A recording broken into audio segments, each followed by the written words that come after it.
पूरे राजा का दूसरा प्रश्न था माता जी क्या करती हैं। राजा का तीसरा प्रश्न था माता जी क्या खाती हैं, यानी शक्ति क्या खाती हैं। राजा का चौथा प्रश्न था माता जी कब हंसती हैं।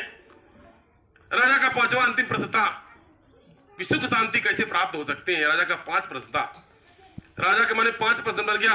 पहला कि माता जी कैसे मिलती हैं, माता जी क्या करती हैं, यानी शक्ति क्या करती हैं, शक्ति क्या खाती है, शक्ति कब हंसती है, और सुख शांति कैसे प्राप्त किया जा सकता है। अब क्या था, राजा का निद्रा टूटा।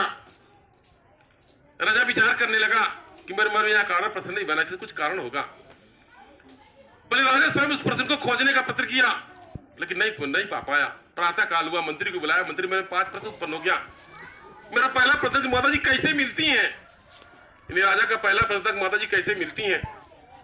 अब क्या था, मंत्री ने बताया कुछ, जो कुछ बताया माता जी घर द्वार छोड़ दीजिए, या फिर मतलब जोगी बैरागी जो भी समझ आया। इसके ऊपर राजा को संतुष्टि नहीं हुआ। मंत्री कहा महाराज अभी दरबार लगेगा, आपके राज्य में तमाम धर्मात्मा पुण्यात्मा लोग हैं, यानी इस प्रश्न का उत्तर वही दे सकते हैं कि माता जी कैसे मिलती हैं। यानी पूरे मंत्रिमंडल में इस प्रश्न का कोई उत्तर नहीं दे पाया। जब उत्तर नहीं मिल पाया तो राजा बड़ा चिंतित हुआ कि हमारे प्रश्न का उत्तर देने वाला कोई नहीं है। मंत्री ने परामर्श दिया, महाराज आपके राज्य में तमाम धर्मात्मा पुण्यात्मा हैं, आपके राज्य में समय समय धर्म कार्य संपन्न होता है, पूरे राज्य में ढिढोरा पिटवा दिया जाए। जो भी आपके 5 प्रश्न का उत्तर दे देगा स्वयं आप उसको उचित पुरस्कार प्रदान करेंगे। राजा था, उसने चाहे तो ढिढोरा पिटवा दिया कि जो भी मेरे प्रश्न का उत्तर दे देगा मैं उसको उचित इनाम दूंगा, पुरस्कार दूंगा। आप क्या था, पुरस्कार के लालच में तमाम लोग आने लगे। तमाम संत महात्मा ज्ञानी ध्यानी जपी तपी आते और राजा के समझ बैठते। राजा पूछता माता जी कैसे मिलती हैं। कोई कहता जटाजूट बढ़ा लीजिए, कोई कहता घर द्वार छोड़ दीजिए, कोई कहता घाई चीज का परित्याग कीजिए, कोई कहता ये चीज कीजिए। राजा के समझ में नहीं आता। राजा क्रोधित हो गया। राजा क्रोधित हो गया, मेरे राज्य में इतने धर्मात्मा पुण्यात्मा है, समय समय जब यज्ञ होता, पूजा पाठ अनुष्ठान होता, मैं सहयोग करता हूं। आज कोई धर्मात्मा नहीं रह गया, पुण्यात्मा नहीं रह गया जो मेरे प्रश्न का उत्तर दे सके। आप कहता है राजा क्रोधित हो गया। फिर राजा ने मंत्री को बुलाया कि मेरे राज्य में कोई रह नहीं गया।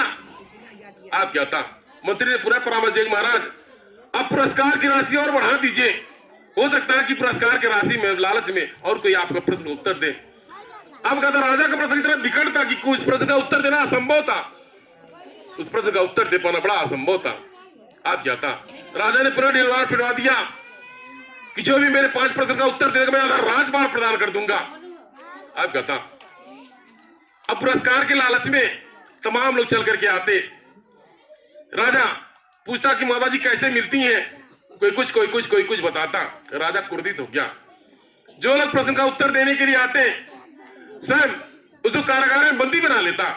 जो प्रश्न का उत्तर पूछता राजा वो नहीं बता पाता, उसको बंदी बना लेता। आप क्या था, उस राज्य में कोई रह ही नहीं गया, कोई धर्मात्मा कोई पुण्यात्मा रह ही नहीं गया। जब राजा पूछता कि माता जी कैसे मिलती हैं, शक्ति कैसे मिलती, भगवान कैसे मिलते हैं, यानी कोई उत्तर ही नहीं पाता, बता नहीं पाता। राजा क्रोधित हो गया।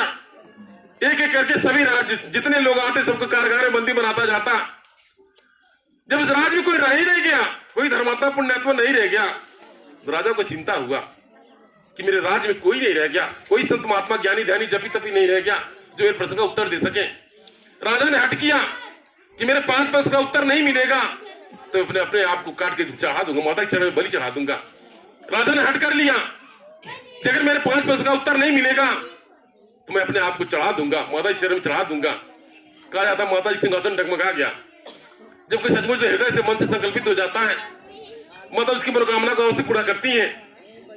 उसी प्रकार से राजा ने संकल्प ले लिया कि मैं माता जी के चरण अपने आप को काट को चढ़ा दूंगा। माता जी का आसन डगमगा गया। माता जी विचार में आगे राजा का प्रश्न इतना विकट है, कोई साधारण आदमी नहीं दे सकता। राजा के प्रश्न का उत्तर कोई साधारण मानव नहीं दे सकता, क्यों न मैं ही चलूं और राजा के प्रश्न का उत्तर दे दूं। यदि माता जी ने स्वयं सोचा कि मैं राजा के प्रश्न का उत्तर दे दूं। ऐसा विचार करके राजा के राज में अवतरित हो गई। उस राजा के राज में अवतरित हो गई और माता जी ने कन्या का रूप धारण कर लिया। छोटी सी कन्या बन गई और कन्या बनकर इधर उधर घूमने लगी। वो कन्या के रूप में माता जी पूछती, किसी दुकानदार से जाके पूछती, मुझे राजा का पता बता दो, मुझे राजा के दरबार में जाना है। वो पूछता कि कन्या तू राजा के दरबार में क्यों जाएगी, क्या बात है, क्या कारण है? वो कन्या बोलती, मुझे राजा के 5 प्रश्न का उत्तर देना है, मुझे राजा के दरबार का पता बता दो। लोग अट्टहास करते, खिल्ली उड़ाते, कह रहे कन्या एक से एक संत महात्मा ज्ञानी ध्यानी जपी तपी राजा के प्रश्न का उत्तर नहीं दे सके, तू क्या प्रश्न का उत्तर देगी? लेकिन कन्या कुछ नहीं करती, कन्या केवल आनंदित होती, भाजभोर होती। कन्या आनंदित हुई, भाजभोर होती, कभी यहाँ जाती, कभी वहां जाती, कभी हर कुछ का मजाक उड़ाता। कोई राजा के दरबार का पता नहीं बताता कि छोटी की कन्या ही क्या बताएगी। जैसे तैसे कन्या राजा के दरबार के मुख्य द्वार पर पहुंच गई। महल के मुख्य द्वार पर पहुंची, धड़ल्ले सन्न जाना चाहिए। दरबार लोग, कन्या तू कहां जा रही है?